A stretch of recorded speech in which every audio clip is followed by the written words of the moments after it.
What if the most damaging relationship you've ever been in never involved a single bruise? What if the person hurting you tells you that they love you every day? What if they never scream, never hit, and never obviously cross a line? But somehow you feel smaller, more anxious, less confident, and more confused with every passing year.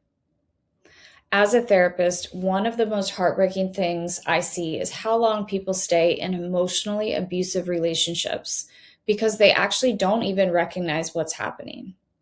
This is not because they're weak, it's not because they're naive, but because emotional abuse rarely starts with obvious abuse.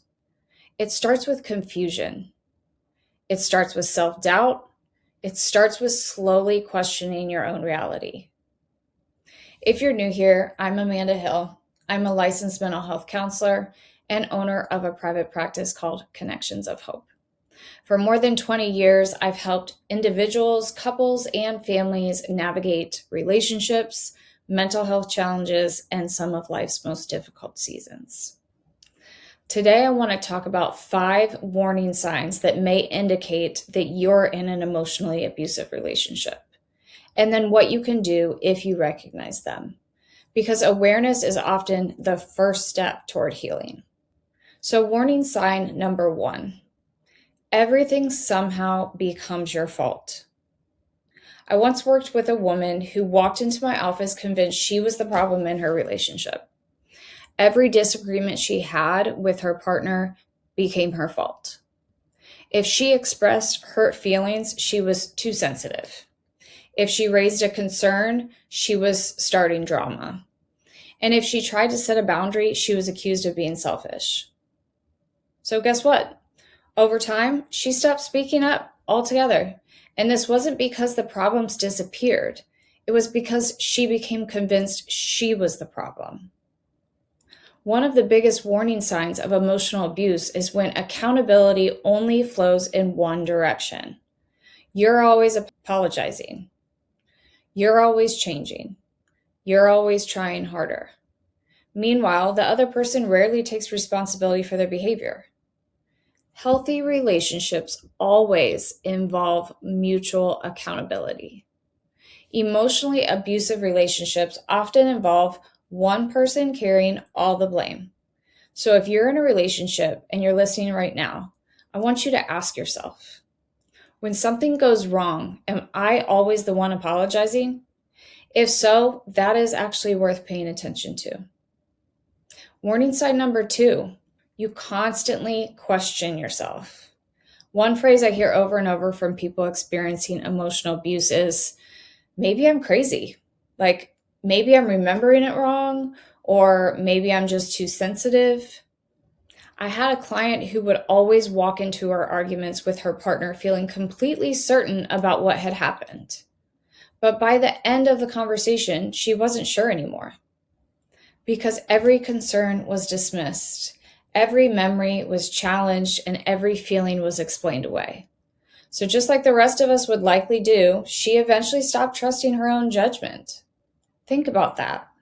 A healthy relationship should always help you trust yourself more, not make you question your own reality. If you feel constantly confused after conversations and find yourself doubting things you were previously certain about, it's so important not to ignore that. My advice is this: start journaling. Write down what happened. Notice patterns. Why? Because clarity is difficult to maintain when someone repeatedly teaches you not to trust yourself. So this can be a great starting point for you as you begin to navigate challenges around being in an emotionally abusive relationship. Warning sign 3, you always feel like you're walking on eggshells. I once had a client tell me every morning I try to figure out which version of him I'm getting today. That statement stuck with me. Imagine waking up every day wondering, will they be angry? Will they be loving? Will they be distant? Will I accidentally trigger something? Will today be peaceful or will it be chaotic?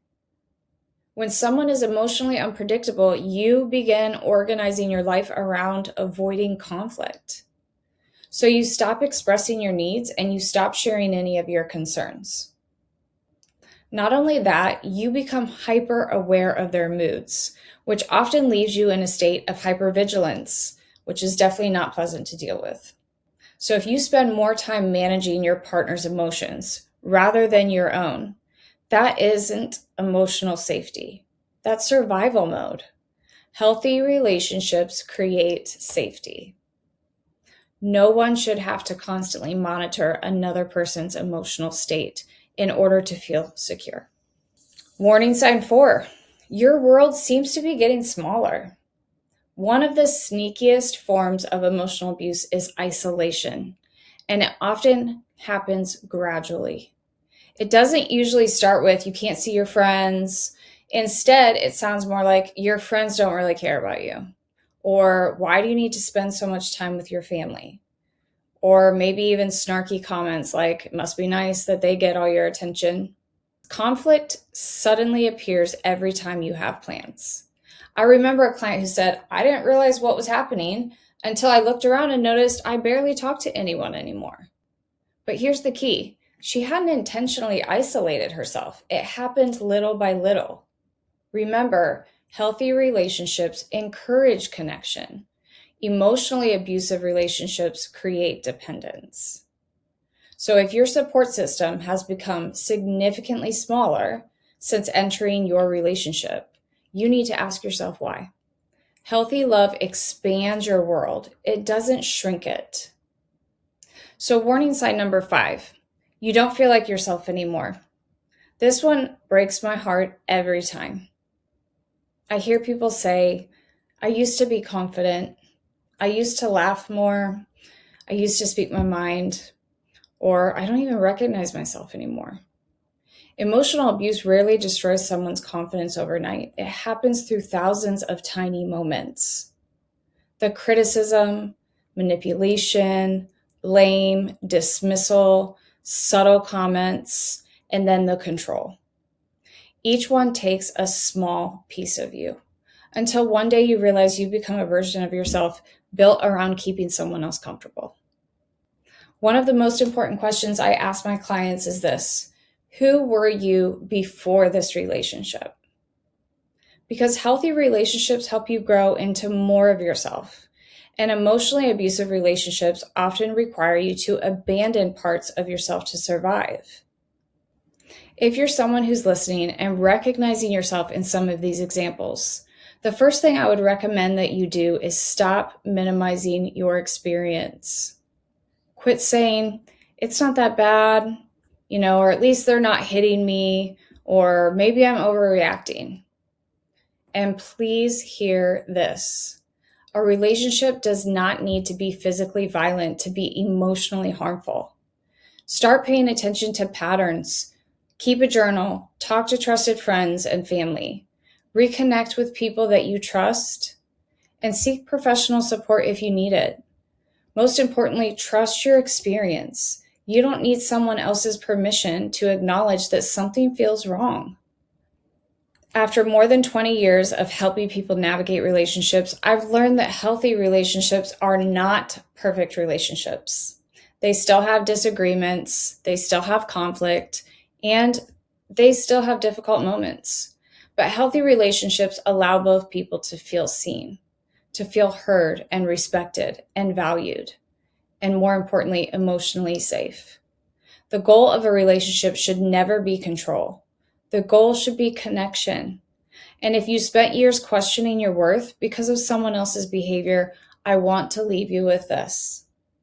The healthiest relationships don't make you smaller. They make you feel safe enough to become fully yourself. And every single person deserves that. If this episode resonated with you, share it with someone who may need to hear it.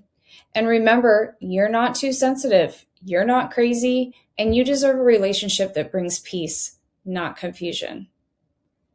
Thank you so much for spending this time with me today. If you found yourself recognizing some of these warning signs, I want to encourage you to take a deep breath and just remember this. Awareness is not weakness. Awareness is the beginning of change.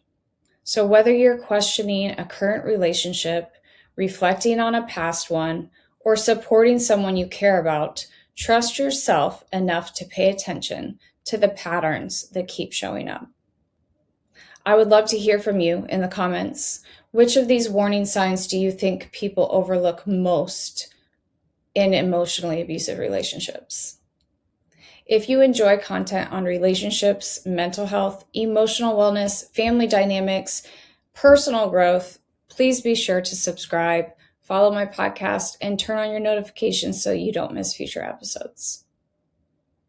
Also, remember, healthy relationships won't require you to abandon yourself in order to keep the peace. They won't leave you constantly questioning your worth, your memory, or your reality. You deserve a relationship where you feel respected, valued, heard, and emotionally safe.